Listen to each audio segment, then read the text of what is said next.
Well, 2024 it certainly was. Between the worsening political climate and people suffering from either war or natural disasters all throughout the year, the world has certainly seen better years than 2024. As for myself, it was very mixed. I traveled quite a bit in my home country this year. My career saw some hope after being jobless for a year with a work trial, and I was generally comfortable with myself this past year. At the same time though, I feel like I made little to no new lasting friendships despite the work trial being really fun, and I beat myself up for it, and generally I wasted a lot of money this year when I really should be saving it for life things that may or may not be coming soon, but I didn't make this video to vent. Regardless of all of this, 2024 still managed to be quite a fulfilling year in terms of experiencing new media. I did say I wasted a lot of money after all. Lots of movies and shows watched, games played, even books read. That's crazy! And hey, why not make a video on what new things I experienced this year? I love sharing this stuff with people, and including my viewer base on it would be a good idea. Now, I don't really have any rules, I guess, for this video. Anything goes, but I do want to say that everything on this video gets my recommendation, and if you want to try something based on this video, go for it. Also, I'll try to mostly keep out of the franchises that I'm already a big fan of to focus on new experiences. But sometimes I just can't help myself, so here's a warning, I guess. But let's stop beating around the bush. This is a hodgepodge of things I enjoyed in 2024. Let's start with a doozy. I'll try to keep this relatively concise, as I may do a deeper video on this at some point, but I gotta talk about 12 Angry Men. This was always a film I had heard whispers about, how it's the perfect movie, how it's a masterclass of filmmaking, and while I wouldn't call it perfect because I'm too modern-brained like that, make no mistake, this movie is amazing. Courtroom dramas, not to mention murder mysteries, always tickle my fancy, so this definitely caught my interest from the word go. But 12 Angry Men isn't really a movie about solving a murder, it's about establishing reasonable doubt. Because the cast of this film are jurors who were a jury for a murder trial that just happened, and now they have to decide on a verdict. Everyone wants a quick guilty verdict since the suspect somewhat obviously did it, and everyone has better things to do. All except one. This begins a wild roller coaster of emotions on what the truth really is and what should be important in a situation like this. The arguments get really intense, not in a violent way, but in a mental way. The film takes place during a hot summer day and mostly in 2 rooms. Yet the tension between the men can be cut with a knife as they try to prove their point on why the suspect is guilty or innocent. But perhaps the most incredible aspect of this movie is that, from a story perspective at least, it hasn't aged a day despite being made almost 70 years ago. The prejudice some of the jurors have can be reflected into a modern day situation like this, and it's just mind-boggling how someone was able to make a story so on point in the 1950s. I think I'll stop there because I don't want to give away everything, and I might do a deeper video on this anyway, but just know that 12 Angry Men is a masterpiece. One whose magic is very hard to recapture, and I can only hope I can see other courtroom dramas that are even half as good as this someday. And I mean, I already have, because when you really think about it, this is just a shameless Ace Attorney ripoff. Already breaking my rules a little bit, here's something from the Teenage Mutant Ninja Turtles franchise, which I'm already a big fan of. Let me explain.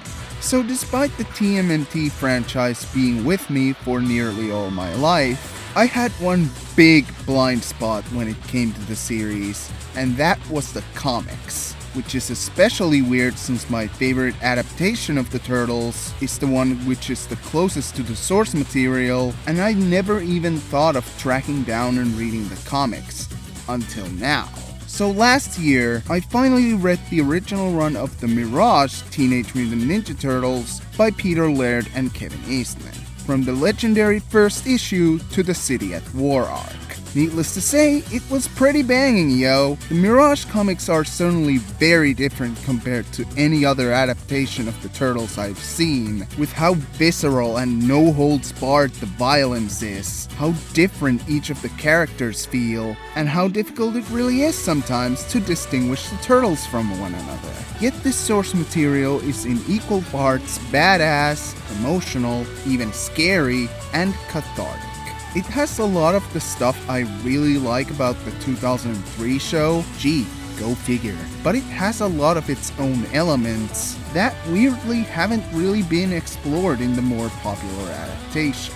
And that's why I feel this comic is still worth reading, even if you've already experienced the Turtles story many times in other adaptations like I have. That and, of course, Laird and Eastman's style as to how they want to tell the story. I know there are more Mirage comics after this, including some that introduce characters from the 2003 series to the original timeline, but I think I'm satisfied with this original run for now. The IDW comics are also calling my name, so maybe that one next? Regardless, the Mirage comics are still worth the multi-million-dollar status they've gotten to now. They strike hard and fade away into the night. Oh, and I also watched the 1990 TMNT movie this year too, since the comic kinda gassed it up. That was really cool. Would have liked to talk about it separately, but since this is already breaking the rules or whatever, maybe another time. Believe it or not, in this era of superheroes dominating pop culture with a storm, probably the most iconic superhero of all time was still pretty unknown to me. I'm of course talking about none other than Superman. Despite having several incarnations throughout film and animation as well as comics, the Man of Tomorrow never just caught my attention. Especially so with the recent controversial film adaptations that tried to turn him into Jesus or something. That just reeks of something being wrong. But last year, I finally got to experience a version of Superman for myself after all these years, with none other than the 90s Superman the Animated Series. While most of the series is kinda episodic, the seasons usually build up to a bigger threat at the end. And there is a feel of a story arc in the series, and this series is just pure fun. Seeing Superman go on different adventures throughout the series, sometimes introducing new characters and such. The true strength of the series, however, is the core cast of characters, and the various dynamics they have with each other. The dynamic between Superman and Lex Luthor, as well as the dynamic between Clark Kent / Superman and Lois Lane, stand out to me in particular. The former because of how different the two are, and the latter because of the switcheroo of how Lois feels for Clark and Superman respectively, and because of Clark's occasional snark towards her. Most of the characters are rather static, and nothing significant happens in their arcs until the very end. But I guess that's what Justice League and Justice League Unlimited are for, maybe. But when growth does happen, like with Superman himself, it's pretty awesome. I don't have much else to say here. Superman the Animated Series really is a classic for a reason, because of the character dynamics and the fun energy it exudes with every episode. From what I know, Superman hasn't really been done justice in adaptations, aside from the 70s movie, this, and the DC animated universe as a whole, so I guess I'll be reading some Superman comics at some point, as long as it's not some weird what if Superman was actually evil and or fucked up shenanigans. I ain't interested in that, it's been done so many times already. Now for a DC superhero I'm significantly more familiar with. You know, for someone with a rather simple concept, Batman is surprisingly hard to get right. Most of the time he's either too angsty, too vicious, or too silly. From the Batman adaptations I've seen, we have the Dark Knight trilogy, which is decent I guess, but falls too much on the angsty side. The Lego Batman movie, which is great, but is a little too silly, even if it fits the tone of the film series it comes from. And finally, the 2004 The Batman series. And this is what Batman is to me. It would be nearly the perfect Batman adaptation for me if it wasn't for the fact that they shoehorn in the Justice League at the last minute, which is not good. But the movies especially have had trouble getting Batman right, even though he has had multiple attempts. So who better to stand alongside the Batman than the Batman? I originally missed Matt Reeves' The Batman in theaters because I thought it was just going to be the same song and dance as the Dark Knight trilogy, but after finally watching it last year, I was pleasantly surprised. This film has a more of a gritty crime drama feel to it, which makes it different from many of the other Batman movies, which feel more like standard superhero films. The streets of Gotham are grimy and dangerous, invoking the feeling of a city that is ruled more by criminals than actual people in power, which segues nicely to this film being absolutely gorgeous. The lighting especially making the movie look incredible. The performances and the character work are also top-notch, especially Robert Pattinson as Bruce Wayne/Batman. While he certainly has a lot of angst, this Batman's character arc really holds it as a problem, and how the people close to him suffer because of his attitude. And Pattinson shines in this role, despite what his past roles may have you thinking. Other great performances include Colin Farrell as the Penguin, who is almost completely unrecognizable, my god! Zoe Kravitz as Catwoman, Paul Dano as the Riddler, and surprisingly, Andy Serkis as Alfred. When I hear people talk about this film, no one really brings up Serkis' performance, which I guess isn't that special, but it complements Pattinson's Bruce Wayne so well, and gives the character so much heart. The kinda not really father-son relationship Bruce and Alfred usually have has always been one of my favorite things about Batman, and it's no different here. But perhaps the most important thing about this movie is that it perfectly encapsulates what Batman is supposed to represent. In a hellhole filled with criminals and corruption like Gotham, Batman is supposed to be hope. The sign that one day things will get better and that not all people in Gotham are rotten to the core. That there is still something to salvage even in the darkest of hours. Batman nails it in his ending speech, where he says he can't just be vengeance, he needs to be more. Now this movie isn't exactly perfect despite all the praise I'm giving it. The 3-hour runtime is stretching it a little too much, and the whole realistic tone of the film, while different from Nolan's realism, can get a bit tiring. But this film accomplishes so much great stuff that none of that really matters in the end. This is the definitive Batman movie. And even if Matt Reeves' sequel plans fall through because of the shakeup at DC right now, at least he gets to have this W. I'm gonna keep this pretty brief since, well, the game I'm going to talk about is pretty short, but I actually don't have that much to say about this one as I originally thought. However, I still wanted to mention it in the video because it really was a great experience. I just have less to say about it than some of the other things on this list. So without further ado, let's move on to PlayStation's indie, not really indie darling, Journey.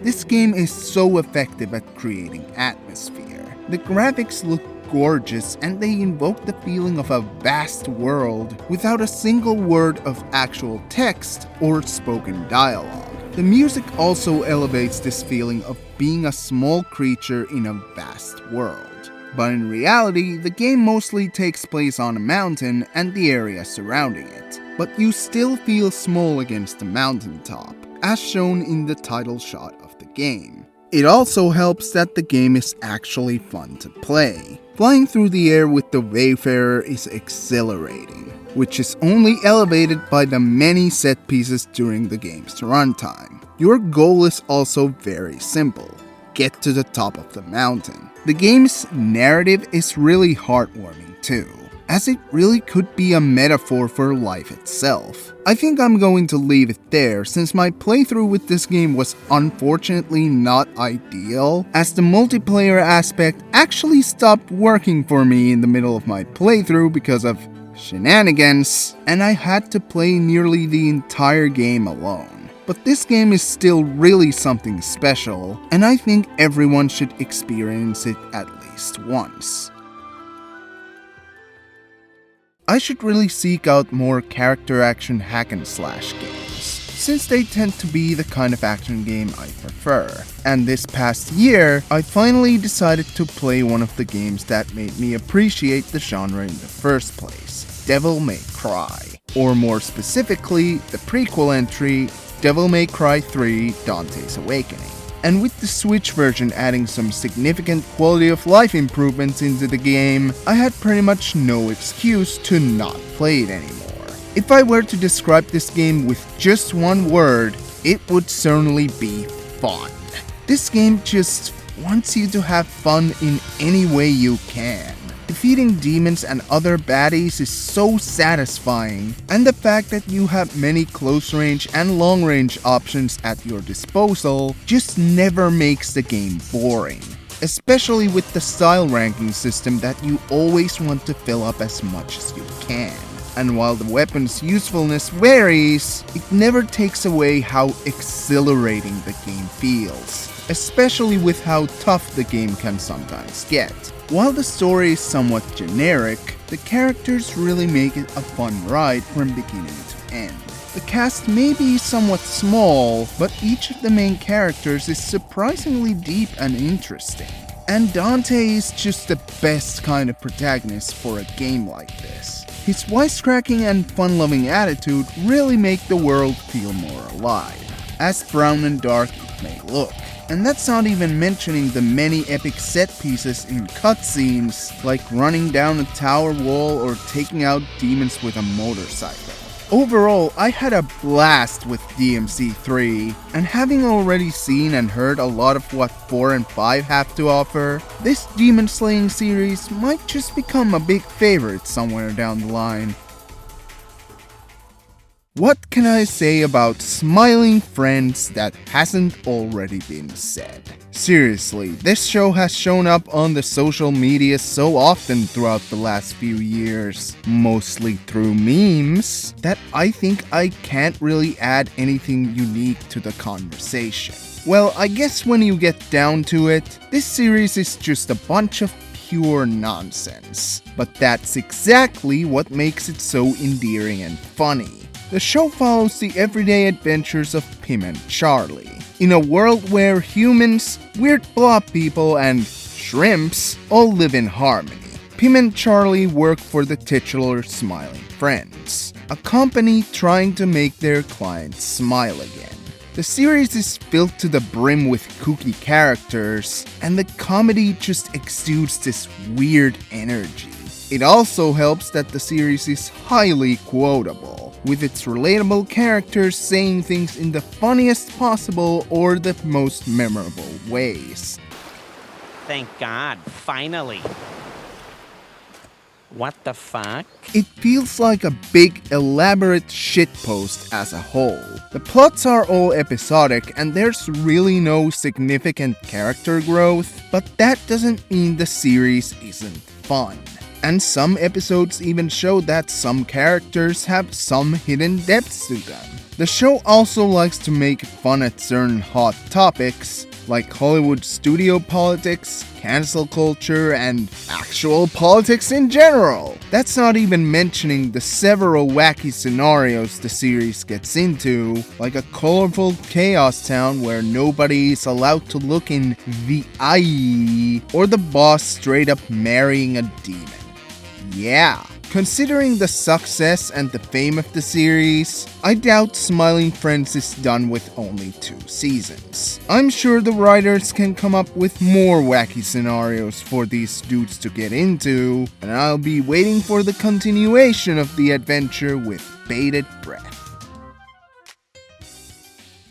As you might have guessed from the previous entry, I quite like humor that is random and wacky. Combine that wacky humor with video game mechanics, cartoony plot, and a do-it-yourself filmmaking technique, and we got the looniest tune outside of Looney Tunes. It's the best and craziest comedy I've seen in years, Hundreds of Beavers. And man, Mike Cheslick delivered and then some with this film. That's right, we got 2 black and white movies in this bitch. So the plot of this movie is this. A drunken Applejack salesman loses his business to beavers and now must navigate the wilderness to defeat the hundreds of beavers to, I don't know, get laid I guess. This movie is bonkers. There's a gag nearly every second, and almost all of them are the same zany quality. The film is obviously inspired by black and white silent films, but also video games like Mario and probably even the Metroidvania genre. Besides the wacky humor, the plot itself is perfect for a movie like this. It all escalates in a very over-the-top manner, and it hardly ever takes itself seriously. The performances also add to this, whether it's by funny facial expressions or committing to the bit 100%. Then we have the costume design and the sound, which are both just amazing.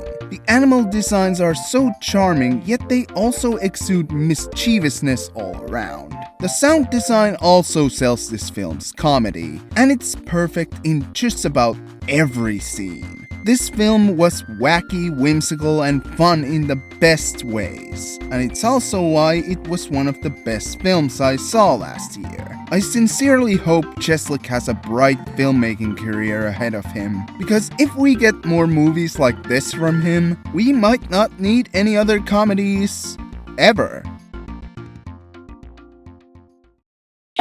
I love this thing. During the past year, my interest in light gun games grew exponentially. Mostly thanks to this dumb idiot. Damn you, John Cartwright! There's just something fun about taking on a bunch of baddies with a literal gun at your disposal, and the Time Crisis games are just that. For a while there, I was actually searching if there would be a genuine arcade machine of a Time Crisis game somewhere in Finland to at least test one of the games out, but eventually I just settled for buying a CRT instead. Wasting my money? What's that? But that investment turned out to be worth it because Time Crisis 2 is one hell of a package. Like I said, taking on numerous baddies with your handgun is the name of the game, and it is immensely satisfying, coupled with great action set pieces and crunchy sound design. And despite the simple nature of the game, it's actually quite strategic at times, as successful runs require you to pay attention to the enemy's actions and when to duck away from the action. You'll have to replay the game multiple times to even have a chance at the harder levels, since you have to pretty much know what's coming at some points. And while that would be bullshit in most other games, the game's short length and arcadey nature both ensure things won't get stale. But I also love the presentation of this game. The late 90s / early 2000s CG cutscenes may be jank, but they add so much to the game's charm, as does the silly and over-the-top story, which is frankly perfect for this kind of game. The game as a whole is just so charming and fun, and it makes it more replayable even ignoring the whole arcadey nature of the game. And guess what? They made it even better the next time around. Now I'll admit I have my nitpicks about Time Crisis 3, like the story not being as silly as 2's, but from a pure gameplay department, this is definitely an improvement. You have multiple guns to choose from now, adding even more fun carnage to taking down your enemies. Yet they also introduce a small new strategy aspect with them as well. with only the handgun having infinite ammo, so you have to consider what gun is best for each situation. Sure, you get ammo from enemies, but not all enemies drop ammo. Well, I say this, but a lot of my playthrough was me just being machine gun go brrrr. Honestly, I could just copy and paste a lot of what I said about Time Crisis 2, and it would apply to Time Crisis 3 as well. Great action set pieces, fun, crunchy, and satisfying gameplay. This series is severely underrated, and I just wish Namco had the resources to put all the Time Crisis games on modern platforms. But light guns don't work on flat screen TVs, god damn it! I guess in the meantime I'll get to owning a Time Crisis arcade machine one day, by which I mean another CRT, 2 fat PS2s, 2 light guns, and an iLink cable, and the inevitable dilemma of having nowhere to put them. I wasn't kidding when I said I was wasting my money. Trust me, I'm a professional. How about we move from one silly over-the-top action thing to another silly over-the-top action thing? David Leitch is slowly becoming one of my favorite filmmakers working today because of his clear love for the action genre and just how fun his movies tend to be. In 2023, I watched the film Bullet Train, and while story-wise it wasn't anything overly special, its fast-paced, riveting action sequences and the overall fun energy really pulled me in. But looking back, the movie was maybe a little bit too quippy. It hardly ever took itself seriously, and while I'd say it worked for the kind of movie they were going for, it lacked a bit of sincerity. That's why last year's The Fall Guy was much better. This film follows Colt Seavers, a former stuntman who got injured on a movie set, losing his relationship with a camera operator, Jody Moreno, in the fallout. One day he gets a call from a producer for Jody's new film and tells him that the star of the film has gone missing. Motivated by possibly rekindling his love with Jody, Colt heads to Australia where many shenanigans happen as he's trying to find the star of the film. And this film is also based on a TV show of the same name, but it's so obscure that this could basically be an original movie. On top of being a gigantic love letter to action cinema and stuntmen as a whole, the film has a lot of heart underneath all the quips and pop culture references. Nearly all of the characters are likable, and the performances are top-notch, with Ryan Gosling and Emily Blunt giving their best to their roles especially, and generally having great chemistry with one another.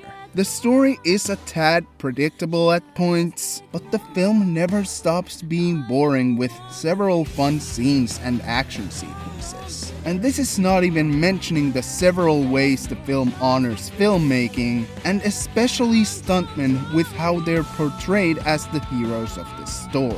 Honestly, this movie is a diamond in the rough.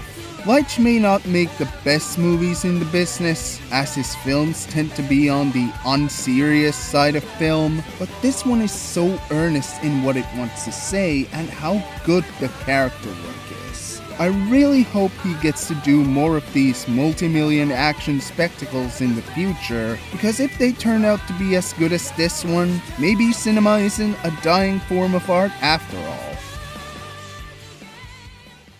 Pixar, what are you doing? I've been a fan of this company's work for over 2 decades. From the way they approach stories, to the great animation they've produced over the years. But as time has gone by, my interest in their movies has started to wane, especially in the current decade. Which is not helped at all by the fact that they're basically starting to make sequels to movies that don't really need them, and generally becoming homogenic in their style of animation with Disney. Aha!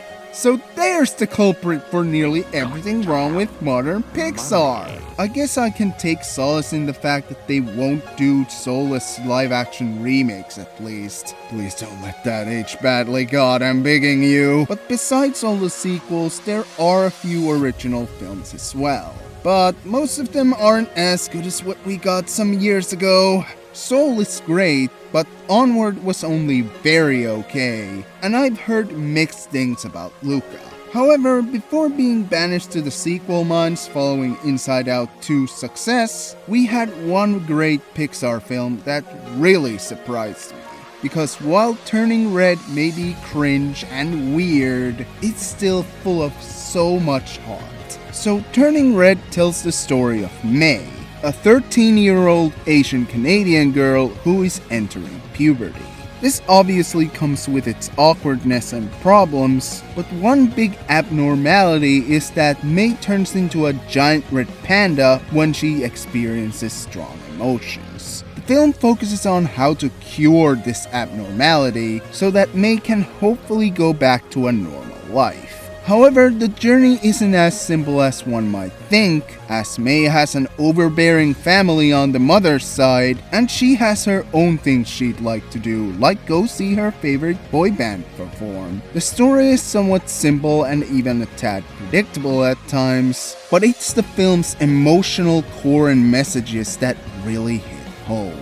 Like many people at her age, May is struggling with her emotions and growing up. And obviously her red panda form represents puberty in a lot of ways, but most of all, it represents your own self and accepting your own self. I don't want to get too much into that because it would involve spoiling some key plot points near the end of the movie, but the way Domi-shi handles it in this film is so cathartic. You are your own self and no one else, not even your parents, can decide that. And can I just say the animation is spectacular? Turning Red is probably one of the most unique looking Pixar films, and it shows. The round, almost anime-esque art style the film goes for really gives this movie a feel unlike a Pixar film. But that isn't necessarily a bad thing. Couple that with the incredible visual effects, and Turning Red is a sight to behold. So yeah, this film is awesome. Too bad that, again, we'll probably never see another film like it from Pixar in a very long time, but at least this one is something that can't be taken away. I didn't actually watch that much new anime last year. Sure, I rewatched some of my old favorites, and a few series here and there, but the shows I watched didn't really stand out all too well amongst the many other things I consumed over the year. And that's kinda weird, because ever since the world-ending Big Sicky hit, I've been hit with some banger shows each year. 2 years ago, there was Shirobako. The year before that, My Dress-Up Darling and Evangelion. The year before that, Snafu and Kaguya-sama. And even the Hell Year itself had Erased and Chihaya Furu. So from this year, there was really nothing that stood out in the same way. Not even anime movies. Of course, now that I bring this up, there had to be an exception, right? Well, kinda, because while K-On! Isn't some subversive masterpiece that should win millions of awards, it certainly is a classic for a reason. Because it's funny. And I like funny. So K-On! Is half music anime, half slice of life comedy, starring the resident airhead high school student Yui Hirasawa. She wants to do something with her high school years, which leads her to join the light music club of her school, which does very little music-related activities because they just sit around eating cake and sipping tea all day. Wonderful. But what is it about K-On! That makes it so good? From what I described, it sounds like a very milquetoast show where nothing really of note happens. Well, one of the reasons is simply the chill vibe this series has, thanks to the bouncy soundtrack and the soft animation style provided by Kyoto Animation.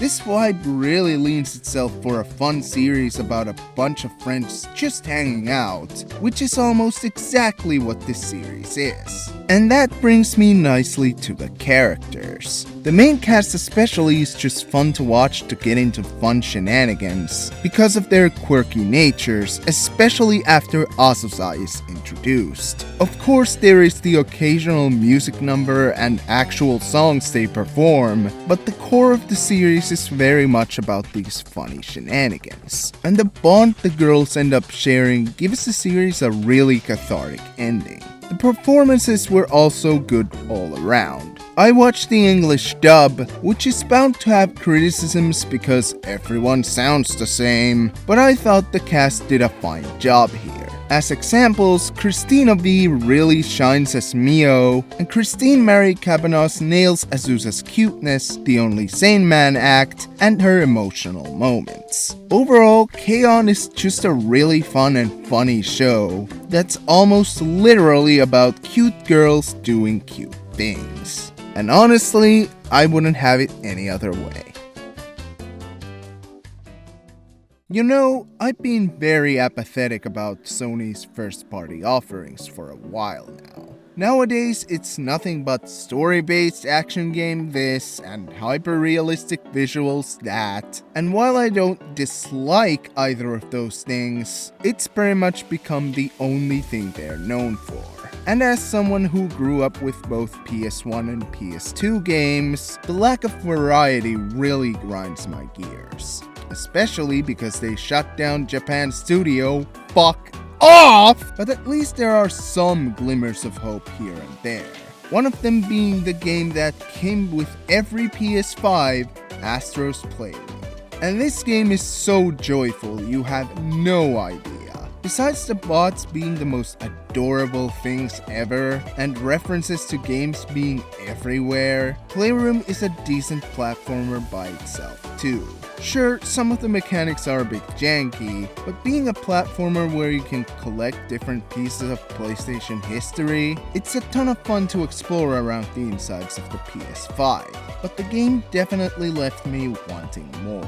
A full Astro game outside of a VR peripheral would go so hard. And perfect timing. Something like that was announced and released this past year. Yeah! Astrobot is something special, man. While the game's mechanics and stuff are nothing genre-changing or something we've never seen before, this game just exudes joy and fun, and it plays exactly how I imagined a full Astrobot platformer to play. The guys at Team Asobi are masters of both linear and open level design. And this game seamlessly combines the two styles with tons of different levels to explore. The game is just so easy to pop back in and pop out for even just a level or two, that even me, who played the game pretty sporadically, could get back into the feel of the game in no time at all. And of course, I would be stupid not to mention the dozens of different references to PlayStation games with the VIP bots. From all the heavy hitters of the past consoles, to the more obscure pieces of history, this game so lovingly references nearly every IP it could get its hands on, and it embraces the legacy of PlayStation like no other. The VIP bots are such an ingenious collectible because it keeps you guessing who could be next. And when you see a character you like, you can't help but crack a smile. It helps too that all the bots are just as adorable and funny as they were in Playroom. Everything from the boss fights, the soundtrack, the visuals, and every facet of gameplay feels so polished to perfection that it's hard to hate this game. And it all feels so classically PlayStation, giving me hope that someday we might see not just revivals of older IPs present in this game, but also something different from Sony from time to time. If Astrobot can come out of nowhere and win Game of the Year, I'm sure it can change Sony's course to something a bit more varied. You know, setting up your story with an entire game is nice and all, but after playing the RPG video game known as The Legend of Heroes Trails in the Sky, I was craving for some payoff. And luckily enough for me, I didn't need to wait 4 years or something to resolve a cliffhanger that dangles the answers right at your face. I could jump straight on to the sequel. Rather begrudgingly, because I was burned out on the series when I finished the first game, but regardless, Trails in the Sky's second chapter was a great time. The story starts right where the first game left off, and we're straight into the meat of it, is what I'd like to say, but the game is still a pretty big slow burn until like almost halfway into the game. Despite this though, what the story has is pretty special, and how the first game laid the foundation for the story definitely affects the payoff. Some of the most memorable scenes in the series come from this very game, and it's not hard to see why. The gameplay has been expanded upon with several bells and whistles too, such as with chain attacks, new spells and crafts, and overall just being balanced better than the first game, certain worms notwithstanding. The story scenes and battles are also even more impactful now, thanks to the expanded soundtrack too, which is apparent from the moment you start the game. Seriously, this track sounds like a Xenoblade title screen theme.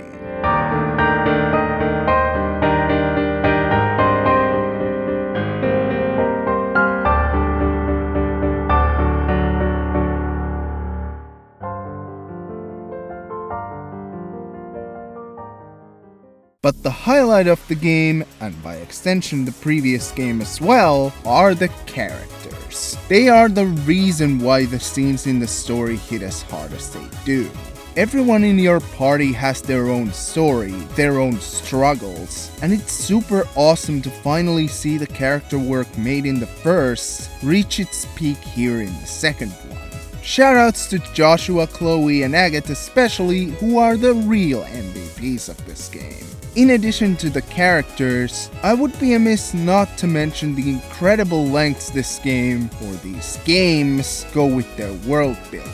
Every single NPC has a story to tell, and while it's a pain to keep up with every single NPC's stories because of how the game is structured, the side quests and the various events throughout the game make this aspect shine in a better way than the first game ever did.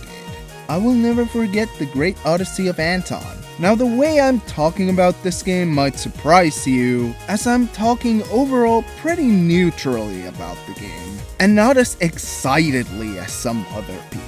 That's because I feel this game is missing the certain sauce that makes up my favorite games. It undoubtedly has a lot of great qualities, but something just feels missing.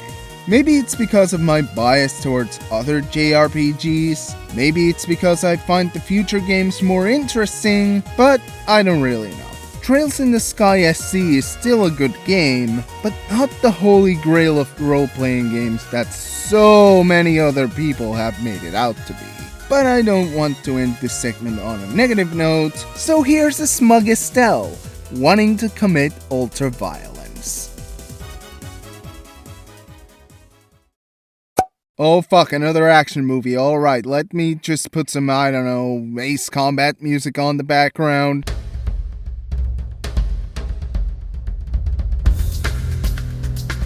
So last year, I watched a little-known movie known as Top Gun. And it was mid. A mediocre propaganda piece from the 80s that didn't even have that much action, to be honest. The only real thing it had going for it was the relationship between Maverick and Goose. And Goose might have been the only good character in that film. Tom Cruise certainly still had charisma in his early years too, but it can only do so much for a movie with this much American Navy stank. However, they decided that for the legacy sequel, Top Gun Maverick, that spent years in development hell thanks to various factors, would be made into a Mission Impossible movie instead. And the final result is actually miles better than the first film. No way! Tom Cruise's experience as an action star really shines here. There are more flight action sequences than the first film, and they are all breathtaking. All the pilot actors were really trained to withstand G-forces and actually ride the fighter jets. Another example of Cruise's famous dedication to realism in film. The whole cast in general does a great job with their performances, with the strike team having much better chemistry than the team in the first film. Special mentions to Miles Teller as Rooster and Glenn Powell as Hangman. Those two killed it in their scenes. But the story and the character work are the real star of the show here, because this film builds off on the few good things about the first film. Going into details would entail me spoiling both movies, especially the first one, and I'm not mean enough to spoil an old classic, even if I do think it's kinda not good, but putting it as vaguely as I can. The movie rounds out Maverick's character arc in a beautiful way, and the emotional catharsis is unreal. Even with all this great stuff, I think the best part about this film is that it knows to have fun. The first film felt very serious at times and only had glimmers of those breather moments. This one, on the other hand, has a scene where Maverick is forced to pay everyone's drinks, which he takes in good humor, and a scene where the strike team is just playing at the beach. Top Gun also had similar scenes, but this film has a certain energy to it that feels more sincere. And while it might stink of propaganda from time to time, Top Gun Maverick retains that energy to its very core. You know, I'm actually not that good at rhythm games. I've tried a couple in the past, but every time I play a rhythm game, or hell, even a rhythm minigame in a non-rhythm game, my hands do this thing where they don't work anymore. I don't know, maybe I just haven't really tried to get into the genre. After all, I played 10 minutes of Rhythm Thief and Love Live School Idol Festival each. But leave it to Tango Gameworks to combine the rhythm game format with something I understand much better, and suddenly my hands can too keep steady. So yeah, Devil May Cry 3 wasn't the only character action game I played last year. And while I can't say whether or not Hi-Fi Rush is better necessarily, it is a boatload of fun regardless. As you might have already guessed, this game is a combination of a rhythm game and an action game, meaning that nearly everything you do is tied to the beat of the music. This all adds to the game's excellent flow, as the combat rewards you for sticking to the beat with extra damage and goodies. The sound in general in this game is so good, and it makes every hit feel so satisfying. Honestly, the game feels like it's designed to give you copious amounts of dopamine. Between the amazing cel-shaded art style, the tongue-in-cheek story, and incredibly expressive characters that feel like they came from the upper echelon of Saturday morning cartoons, the often upbeat soundtrack, and of course, the satisfying combat just make your brain feel good. And all this for a game that shadow dropped on the day of its release, because Microsoft most likely didn't believe in it. But that's all a thing of the past now. Tango Gameworks is in a better place. I can only hope that with the new home the developers have found, this IP can flourish into something on the level of the legendary character action games. And considering their first attempt was this much of a hit, I have no doubt in my mind Hi-Fi Rush will go places. And here comes probably the biggest rule breaker of them all. I've already confessed myself to be a big Pokemon fan, especially of Generation 4. So naturally the Sinnoh arc of the Pokemon Adventures manga can't show up on this video, if I still want to highlight media that was new to me, right? Now under normal circumstances, probably not, but this one just so happens to be fucking peak. Honestly, it's a Gen 4 trademark at this point. Diamond and Pearl might not be my favorite arc out of the Pokemon Adventures manga, I think, but it's definitely up there. This arc obviously focuses on the Sinnoh region and the three main characters, Diamond, Pearl, and Platinum. The latter is supposed to be a spoiler actually, but I think everyone can deduce what her name is by this point. Platinum is about to go on a journey to earn her title as the heir of the Burleeds family, and Diamond and Pearl are her bodyguards. Except that they actually aren't. Through a series of accidents and misunderstandings, the three find themselves journeying across the Sinnoh region. And man, what a journey it is. this manga just feels like Gen 4. Maybe not in terms of the gameplay slowness or anything, but the vibes, man. Everything is immaculately designed to resemble the game as much as possible, and the vibe is just awesome. And while I'd say this is a strength of the Pokemon Adventures manga as a whole, it hits the most here since Sinnoh is my favorite region. The characterization is also on point here, with Diamond, Pearl, and Platinum bouncing off of each other in great ways, and their bond is just really fun to see develop. I genuinely got misty-eyed when Platinum finally revealed her name to the duo, and this manga is filled with great bonding moments like that. The story is really interesting too, as it takes the story of Diamond, Pearl, and Platinum and cranks it up a notch to make a really satisfying narrative. Sinnoh is home to so many great characters, and nearly all of them are made justice here. Overall, Pokemon Adventures DP is just a super memorable and thrilling joyride from start to finish. Like I said, I don't know if this is quite my favorite arc in the manga, but it really does make a great case for itself.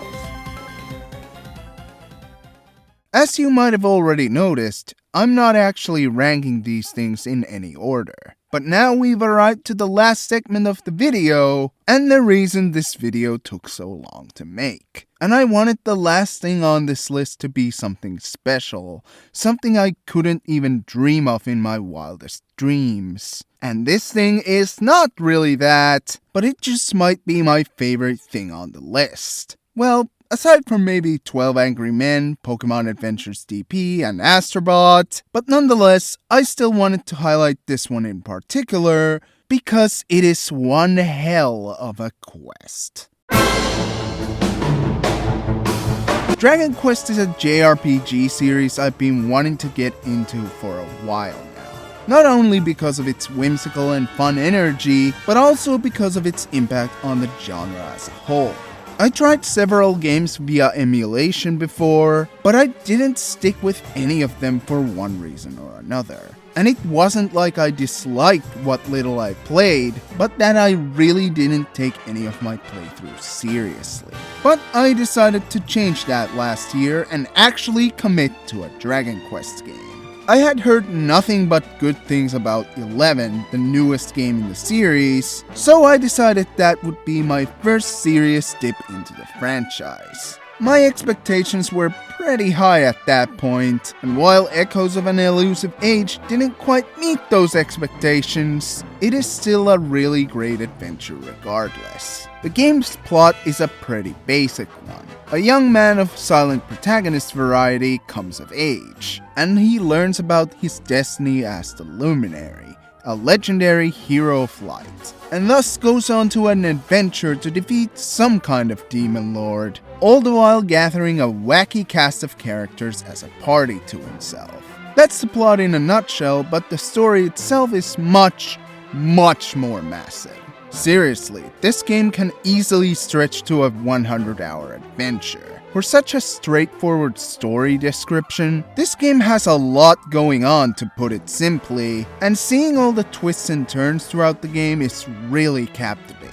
The characters, however, steal the show, and while their character development is somewhat basic, they're still a fun ragtag bunch of misfits to be around.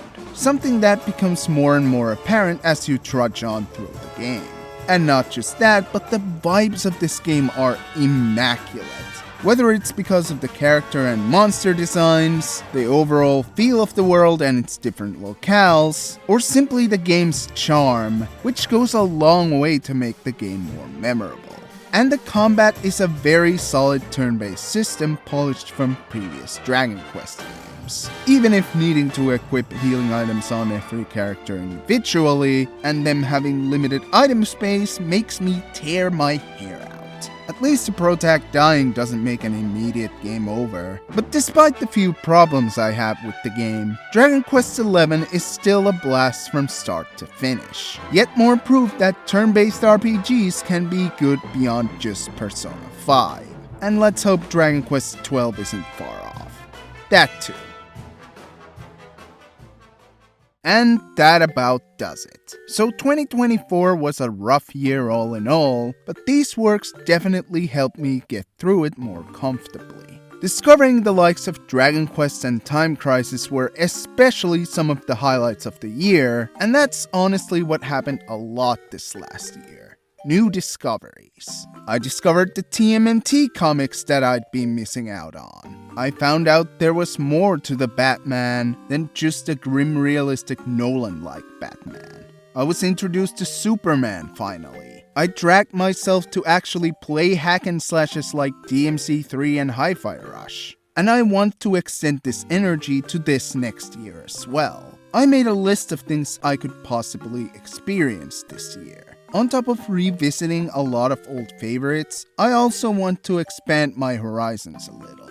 Read some comics and even books. Watch some more live-action TV. Get some of them physically even. And that's not even mentioning the many exciting things coming out this next year. But since this video is coming out like way over halfway through 2025, it's anyone's guess if I manage to reach those goals, and most of the things I wanted to experience have already come out, so I guess that's how the cookie crumbles? Go watch Mission Impossible The Final Reckoning right now, it's so fucking good! I honestly don't know if this will be a yearly thing I'll do from now on, especially since I had to leave out some things. Shoutouts to Indiana Jones and the Last Crusade, Freerun, Punch Drunk Love, and Sonic the Hedgehog 3! But I guess we'll see how I'll feel near the end of this year. But what were you experiencing in 2024? Feel free to scream your favorites into the comments below. I realize this question is coming like 10 months late, but if you still remember, humor me, would you? But until next time, like, comment, and subscribe. This has been Dragon Guy, signing off.